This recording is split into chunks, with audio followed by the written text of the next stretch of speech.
Hello and welcome to an online tutorial that focuses on using particles in Adobe After Effects. In this example I have a light emitting thousands of particles that move across the screen to reveal this text layer. The gravity has been applied to the 3D space so the particles fall to the ground layer, which leaves a nice little trail effect. When you complete this tutorial, it can be easily changed to suit other logos and text, and the plugin I will be introducing shortly will allow you to emit a range of different style of particles. Just before I start, you will need Trapcode's particular plugin, which can be downloaded at www.trapcode.com. Okay, let's get started. Okay, now let's start by starting a new composition. So composition, new composition. We'll just call this main comp. You can choose whatever preset you like, but I'll stick to NTSC DV widescreen. Leave all the settings as is. Up into duration, I've set mine to 30 seconds.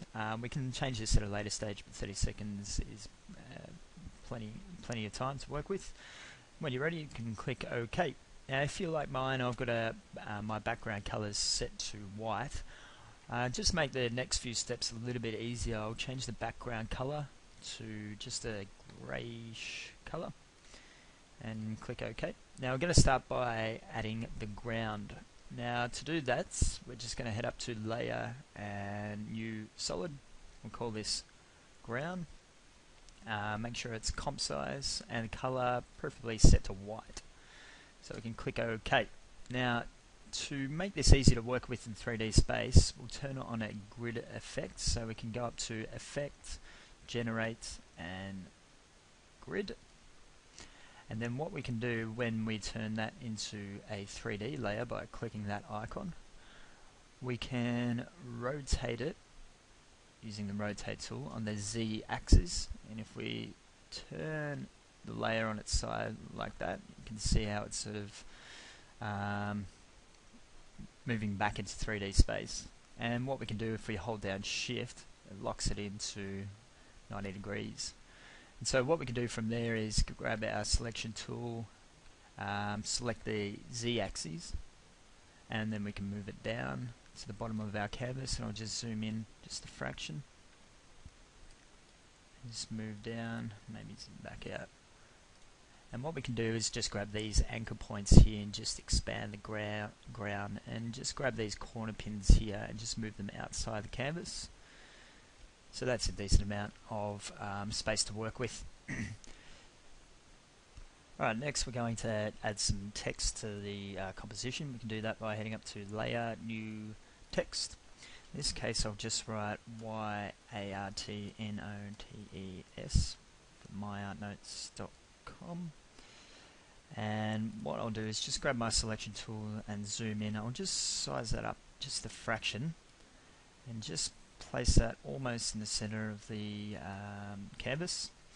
And in this case I might just choose a simpler typeface, just something nice and clean, easy to read. I'll just size that perhaps down a fraction too. So that looks pretty good. What we'll do now is add another text layer. In this case we'll just type in the M, and we'll place that in front of the rest of the other text layer. And what we can do is we'll just size that up, and this letter here will act as almost like a guide for our particles to trace over and then eventually reveal. What I would advise or suggest is choosing a decorative typeface. So I found that Chiller is quite a good one. You can size that up, almost gives that hand-drawn sort of look to it. And I'll just place that in front of the rest of the text. That looks pretty good. So next what we're going to do is introduce particles to the composition. So to add particles, we're going to head up to Layer, we're going to select New Solid. We'll call this one Particular. Make sure it's comp size and just make sure we'll just choose a nice bright red color. Hit OK. And what we'll do also is add a new layer. In this case we'll call it we'll go to a light and we'll call this one emitter with a capital E. We'll make sure that's correctly spelled out, otherwise there could be some complications in the next step. Color white, I'll set that to point and hit OK. Now what we'll do is we'll head over to the particular layer, select that and head up to Effects, Trap Code and Particular. So in this case, if we scrub forward, we can see the particles emitting out, and it almost gives the illusion that they're coming towards the screen. But what we need to do, just to give it a bit more control, is to attach the particle layer to the emitter layer, and we can do that by selecting the particle layer. We'll head over to the emitter type to lights. Now in this case, the light has control over the particles. And what we can do too is if we select the Z axis, we can push that back into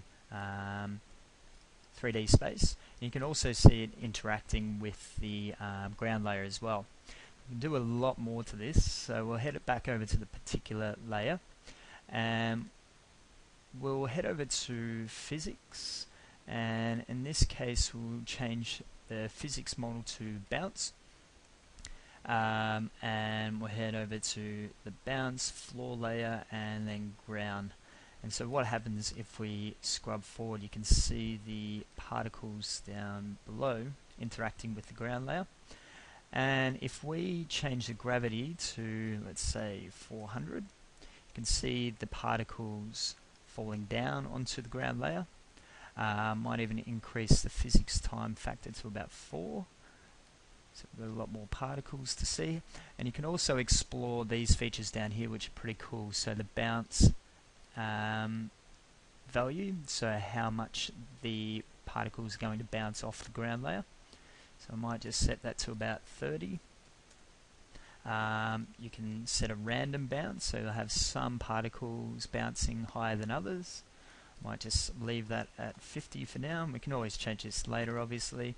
And slide, so how much the particles will slide outwards when it interacts with the ground layer. So I might just leave that at around, we'll say 80. So we'll head back up to the emitter. We'll start with introducing some more particles to the layer.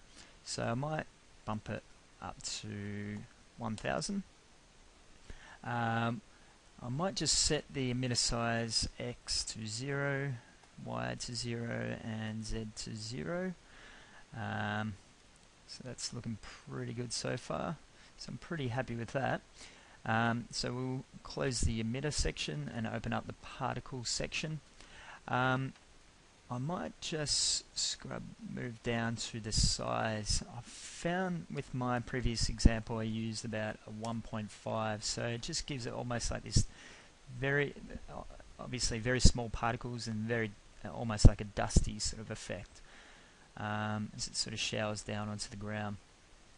I'm going to change the color, in this case to black, so it matches with my text, and you can adjust a whole range of settings here. I might even adjust the life of the particles so they remain on the in the composition for, well, let's say 15 seconds. So that's looking pretty good too. We can close that. Now I think we're ready to start animating. We'll just see how we go with the settings, and we'll just adjust them accordingly.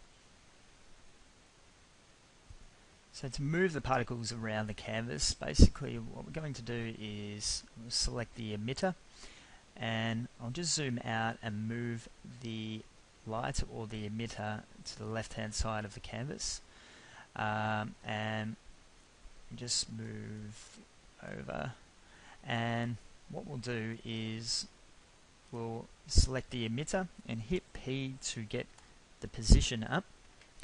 And what we'll do is we'll start the stopwatch, but you just got to make sure that you start the stopwatch at the beginning of the timeline. So this is where I want to add a keyframe, and this is where the animation will begin.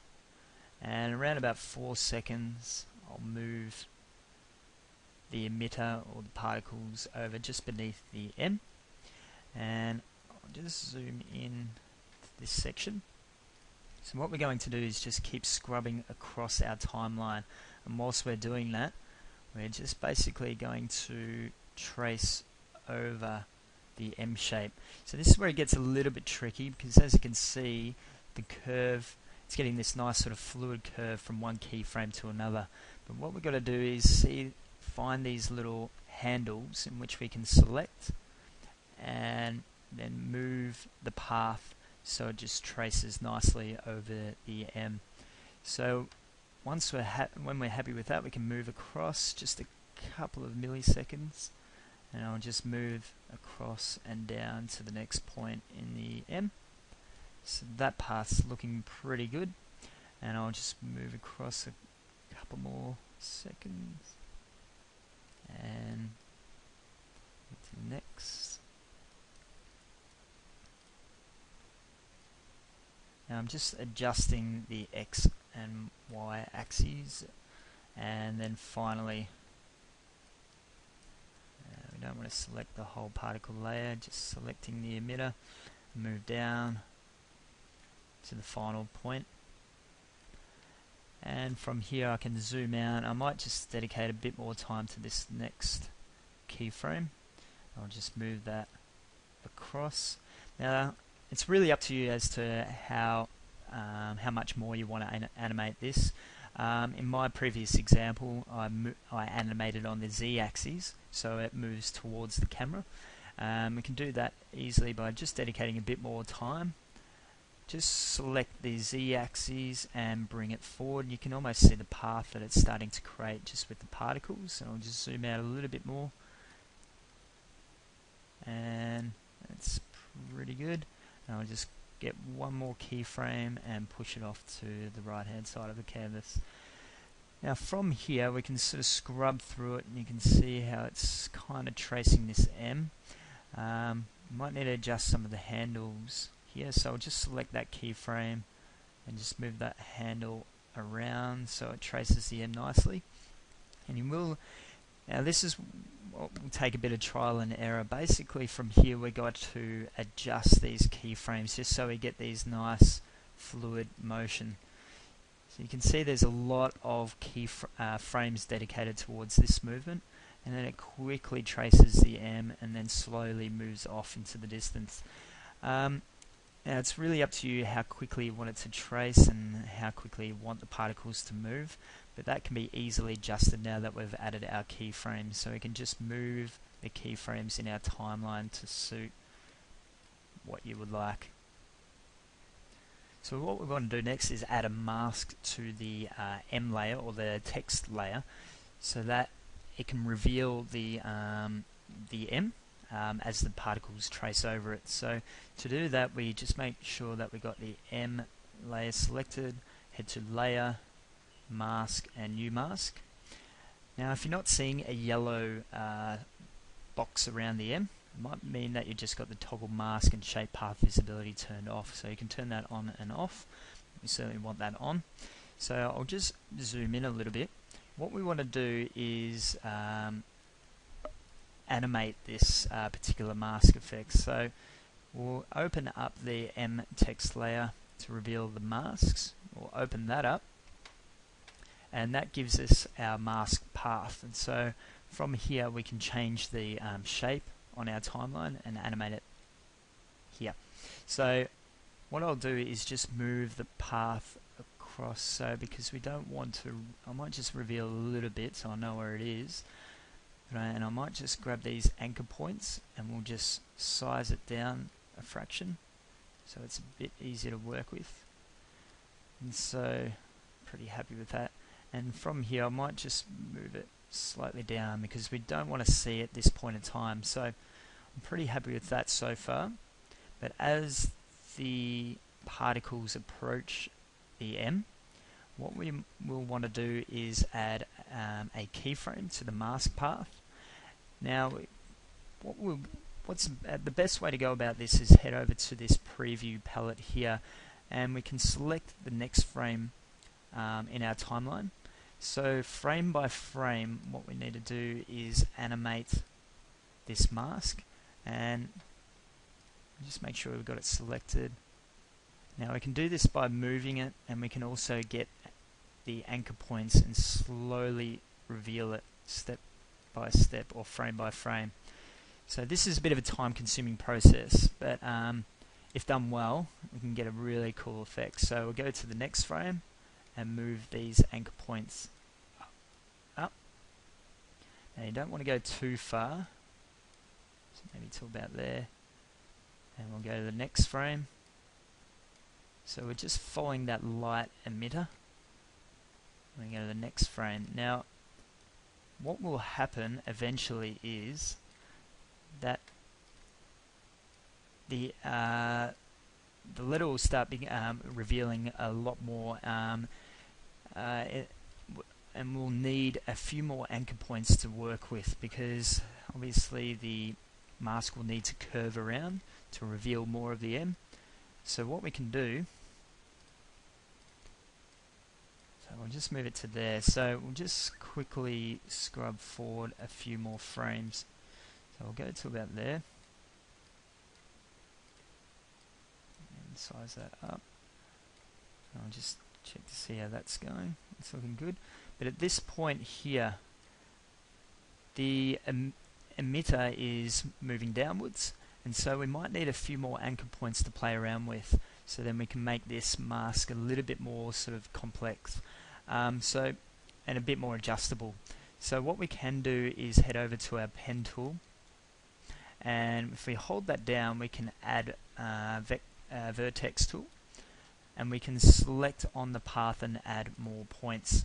I might just add a few to it, so it's just a bit easier to work with, because from here on in I might just scrub across. We may need to move this one down and across. That can move to there, and that makes it a little bit easier to work with, and then it bounces back up. So I'll just do this really quickly.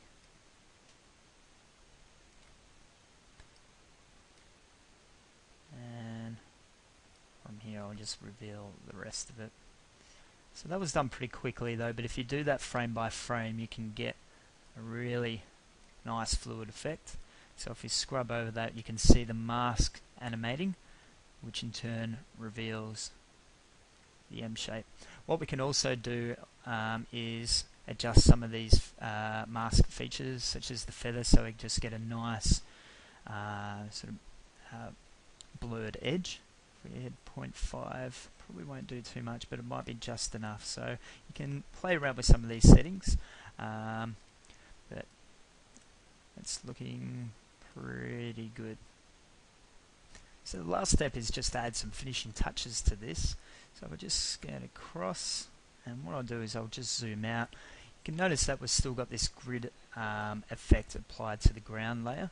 So I might just turn that off and minimize this, head to our ground layer, head over to our effects control, and I might just delete that because we don't really need it. Now you see what happens to the surface when we take the effect off. It's the ground is interacting with the light or the emitter, and it's creating this nice sort of shine or glossy effect to the ground, which is pretty cool, and by all means you can use that, but I find that it's a little bit nicer if I turn that off. So I'll head over to the ground material options and accept lights off, and what I might do is change the grey to match up with the white. So in that case I just need to head up to composition, background color, and change that to a pure white, and that blends in nicely. And now what we can do is just add a nice sort of black border to it, and to do that we just go up to layer, new solid, we'll just type in border, and we'll make that black and ensure it's comp size, and hit OK, and we'll add a mask effect to that. So I'll just head up to the ellipse tool, and if I just draw out an ellipse like that, or a mask, and We'll head over to the border, just open up the masks portion, and select subtract. And what I might also do is add a nice big feather, about 350 pixels, and that just gives them really nice gradient effect. So from here we can go back and adjust some of the particle settings just to suit whatever you like. For example, we head over to the physics, we can adjust the gravity, but also just the way it sort of slides off the surface. Just minimize that maybe to 100. So it can create all kinds of really cool effects. So it's just up to you what you want to do with it from there on in. Also, there are a huge range of animation presets like Smoke Magic. Just got to make sure that when you do change to a different preset, that you just change the emitter type back to light, and then that way you'll see the animation. So my name is Paul Rogers. Check out my blog at myartnotes.com. Hopefully you got a bit out of this tutorial, and I'll see you again soon. Bye.